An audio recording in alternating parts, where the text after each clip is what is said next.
Goedenavond, het is zondag 15 december en je kijkt naar Zeeland Nu met een overzicht van het nieuws in Zeeland van vandaag.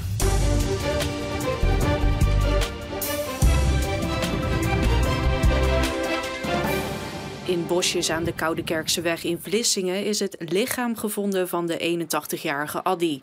De vrouw verliet vorige week zondag in alle vroegte haar woning in een verzorgingshuis in de Vredehoflaan, maar keerde niet terug. De hele week werd op verschillende plekken naar haar gezocht. De politie zette daarvoor drones, een helikopter en een sonarboot in. Vandaag ging een zoekteam met vrijwilligers en speurhonden nogmaals op zoek. Zij troffen het lichaam van de vrouw aan, nog geen 400 meter van haar woning.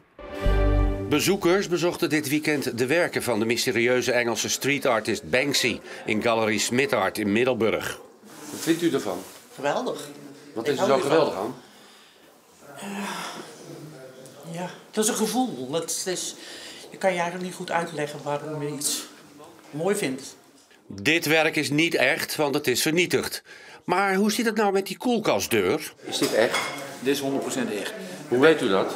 Banksy schilderde dit op de deur van een koelkast van een vriend. Heeft hij... Dat is de koelkast, binnenkant. Ja. En dit is de voorkant. Heeft hij dus een operatie eruit gespoten. Je ziet ook als oude koelkast met deurtjes erbij, want ja, die jongens waren arm. Maar u zegt het is echt. Hoeveel is het waard? Dit moet je dus niet zien als street art. Dit moet je dus eigenlijk zien als studio art. Dus wat hij zelf gemaakt heeft binnenhuis. En dat wordt op dit moment verkocht met een certificaat van 4,5 tot 5,5 miljoen per stuk. Het staat hier zomaar los. Zeeuwen zijn eerlijk. Die kunnen anders waardevolle dingetjes waarderen. Er zit dus niet zo op de... Begrijp je wat ik bedoel? Geen probleem. Vertrouwen in de Zeeuw dus. Al gaat dit kunstwerk 's nachts wel achter slot en grendel. Spelletjes spelen, luisteren naar een interessante lezing of samen koken in het dorpshuis van Kruiningen. Jan Lauwersen organiseert al meer dan 20 jaar iedere dinsdag de Kom uit je huiskamermiddag voor senioren in Rijmerswaal. Maar hij merkt dat er steeds minder ouderen hun huiskamer uitkomen. Mensen die gaan met pensioen. En het eerste wat ze dan de eerste jaren mogen doen is op de kleinkinderen passen. Omdat inderdaad hun kinderen alle twee moeten werken. En dat is 6, 7 jaar en dan zijn ze automatisch net boven de 70. En dan wordt de stap om dus eigenlijk naar een vereniging te gaan steeds moeilijker. Om ze dan toch nog hier binnen te krijgen. En dus probeert Jan de ouderen op allerlei manieren uit te nodigen. Want samenkomen is belangrijk, vindt hij. Hoe ouder je wordt en je onderneemt niks, dan wordt die eenzaamheid alleen maar erger. En wij proberen juist die eenzaamheid op te vullen door met in elkaar bezig te zijn. Want hoe gezellig is het? Heel gezellig, hè dames? Oh, en we zetten gekkigheid maken, we doen van alles hier. Anders zet je maar alleen. Dus dat is gezellig. Kan u de Kom uit je huiskamer middagen ook aanraden aan andere mensen? Ja, ik snap niet dat er niet meer mensen komen. Dat ik denk van, zitten die nou thuis in de eentje te sippen of zo? Kom even lekker gezellig hierheen. Ik sluit je in mijn armen.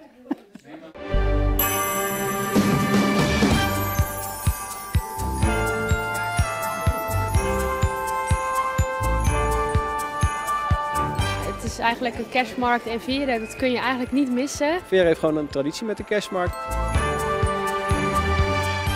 Je alvast helemaal onderdompelen in de kerstsferen. Dat kon vandaag in de Grote Kerk in Veren. Op de markt stonden vooral lokale ondernemers met duurzame en zelfgemaakte spullen. Dus kom je niet echt de standaard kerstballen tegen. Die heb je wel, maar die is dan gemaakt door restmaterialen van een meubelmaker uit Middelburg bijvoorbeeld. Of van mos of van plantaardige materialen. Er staat hier ook geen kerstmuziek aan, er lopen ook geen verklede mensen rond. Het is wel gezelligheid, maar wel gewoon allemaal op een andere manier. En dat waarderen de bezoekers. Heel sfeervol. Echt heel leuk. We komen elk jaar even kijken hier. Ik vind het leuk om de lokale ondernemers te ondersteunen. Het is ook leuk dat er allemaal originele producten zijn. En mijn vrouw is knutselmadam tot en met, dus we doen daar plezier mee dat we hier kunnen komen kijken. Kijken of we bekenden zien of wat kunnen meenemen voor thuis ter versiering verder van het huis. En het is een uitje traditioneel op de zondag voor ons. Als inwoner van Veren mag dit niet aan je kerst ontbreken? Nee, absoluut niet, nee.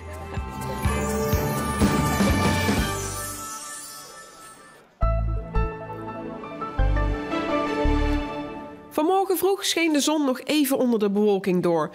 Maar de bewolking die nam snel toe en uiteindelijk viel er op veel plaatsen ook motregen. Vanavond blijft het voorlopig bewolkt, maar het wordt uiteindelijk wel droog.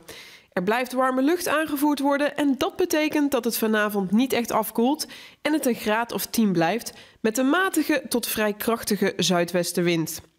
Morgen is het overwegend bewolkt, maar we gaan ook wel een knipoog van de zon zien.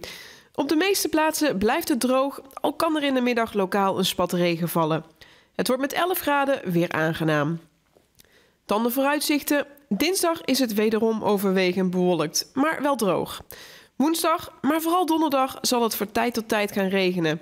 De wind die trekt iets aan naar vrij krachtig tot krachtig, maar de temperatuur die blijft met 10 tot 14 graden, behoorlijk zacht voor de tijd van het jaar. En tot zover het korte nieuws en ook het korte weerbericht. Maar we hebben vanavond nog meer programma's voor u, dus blijf nog even kijken.